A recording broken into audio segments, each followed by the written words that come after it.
welcome to my channel. I'm Romy of English Rose Vintage. Today's video is going to be all about sewing essentials, equipping you with the knowledge and tools that you need to get yourself started in sewing. So let's get talking about equipment. So first up, you're obviously going to need a sewing machine, pretty obvious. I've got a Bernina B570 Quilters Edition, which is an excellent sewing machine. I use it every day, but you do not need to invest a lot of money to get yourself started. Working with a sewing machine that you've got secondhand, off Facebook Marketplace, off eBay, as long as it works and it's been well serviced and well looked after, it's going to work the same as this machine. As long as it does a straight stitch and a zigzag stitch, those are literally the only two stitches you're going to need to be able to make dresses and clothes for yourself. So don't worry about investing in something really extra special when you're just starting out. You're also going to need to invest in a good pair of dressmaking scissors. These are mine, simple straight shank, but good sharp scissors for cutting all different types of fabric. You're going to need a pair of just standard scissors. These are dressmaking ones that have gone a bit blunt, so I now use them to cut my patterns out, to cut paper. You're going to need a small pair of scissors, just easy and to hand when you're trying to cut your threads when you've been working on something. And what I also like to use is a pair of pinking shears. So if you've not seen these before, they've got a serrated edge which make it really easy for finishing seams if you don't have anything fancy such as an overlocker, and they were often used in the 1940s, 1950s for finishing seams. Another thing I use on a daily basis is a tape measure, not just for measuring myself but for measuring different pattern pieces to make sure that they're going to fit to my body. I also use a seam gauge, which isn't essential but really handy. It's got this little slider on it so that you can move up and down and make sure that your hems, your seams are all at a good length. You're also going to need some good pins. Some people do tend to use things such as pattern weights, but I still like to use pins. You're going to need one of these, which will be your best friend if you're just starting out sewing, which is known as a seam ripper. So if you do make a mistake, the seam's not quite in the right place, it's not as long as you need it to be, or it's too short, you use your seam ripper basically to open that seam again. You're going to need a pencil and some form of ruler in order to make markings or changes to patterns. I have a Pattern Master, which is relatively inexpensive, about £15. It's got a straight edge and a curved edge, so that basically allows you to grade in between patterns, especially if you're wanting to do a curved seam such as a hip seam, which I need to do quite often with my patterns. And then you've got your straight edge if you're just wanting to use it as a basic ruler. You are definitely going to need an iron and an ironing board, a good steam iron that makes all of your seams nice and crisp and irons out any sort of imperfections in your fabric as well. And finally, you're going to need something to transfer your markings of your pattern onto the fabric that you're using. I just use simple tailor's chalk. It's very easy to get off. You can just mark in your darts, you can mark in your seam allowances with it, you can use it for all sorts. You can get different colours of it as well, so not just light ones. So if you're working with a light coloured fabric, you can get blue ones so it shows up a little bit better. When you finally found a pattern that you're ready to sew, you're going to need to learn a little bit about fabrics. So that's going to be the drape of the fabric, the weight of the fabric, and whether or not that's going to be suitable for the type of pattern you've chosen. For example, on this Economy Design pair of pyjamas, which is a vintage 1940s sewing pattern, you're going to want something pretty lightweight that's going to be comfortable to sleep in.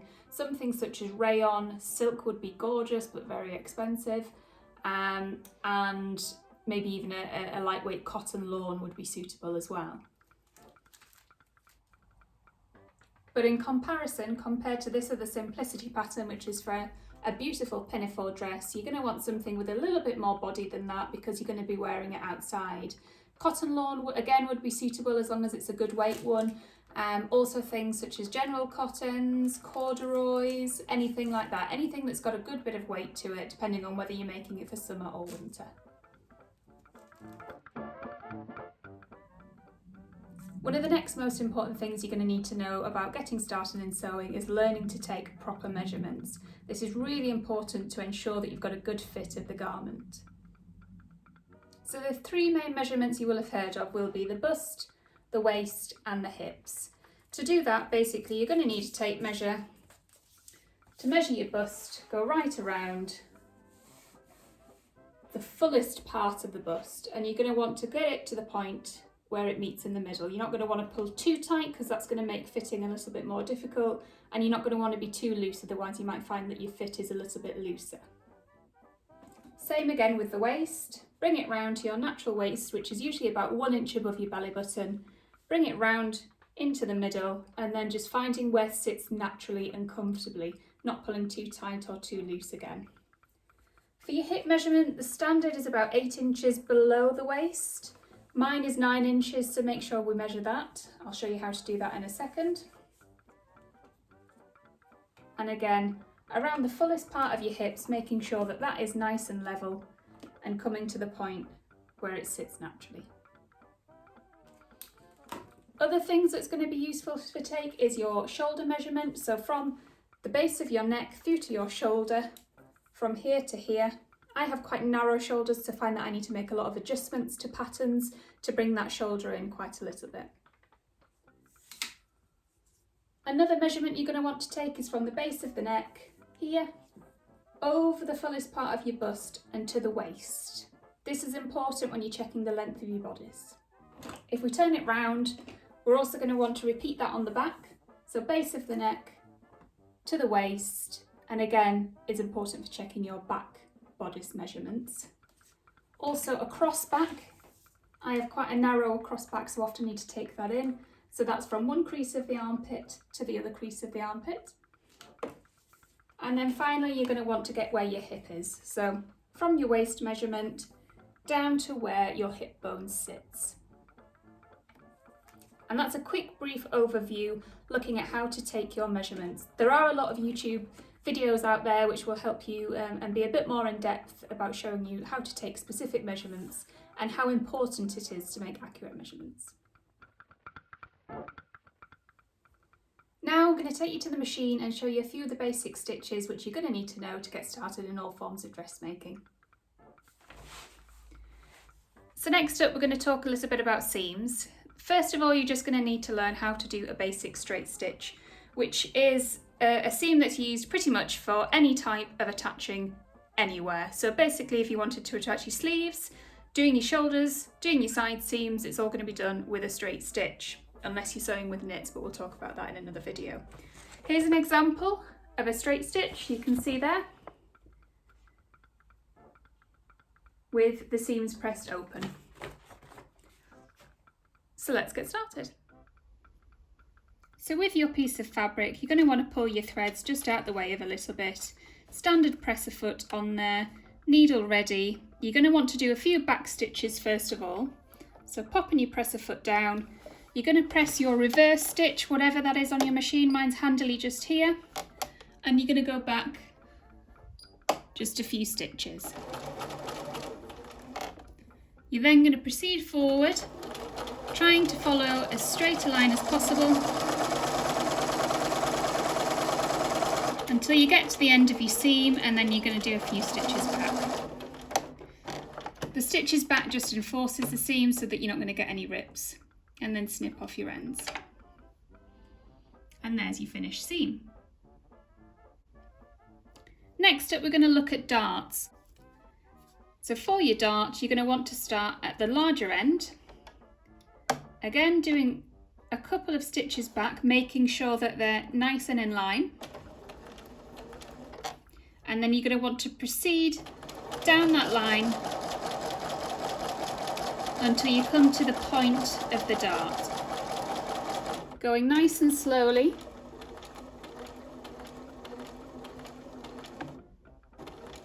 Until you reach that end point. Lift up your needle, pull your threads out. You're going to want these nice and long. And that's your dart there. But with these threads, rather than reverse stitching up, which can look a bit bulky, you're just going to tie a couple of knots. And this is really, really secure.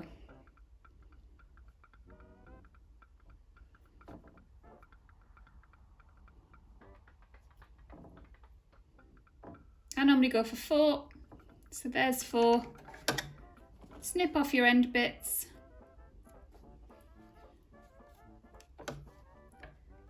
And there's the inside. And if we turn that right side out, you can see that's changed the shape of the fabric and it comes to a nice point without any tucks in the bottom there. Another stitch you might find useful is the zigzag stitch, so whichever way that you select that on your machine, do so. Pop your fabric underneath, press your foot down and just go.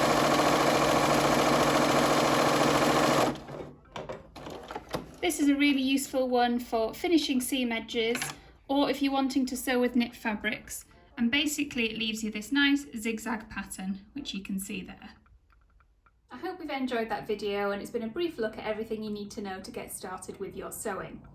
One thing I am going to do is plug this book, which is the Bogue Book of Smart Dressmaking, which I'm going to do a digital reproduction copy and provide free to all my watchers and subscribers in a link below, which provides you with pretty much everything you need to know about how to get started with vintage. It tells you how to do all the stitches, how to insert zips, things you need to know about fabric, and it's a really great starting point for anyone learning how to sew vintage.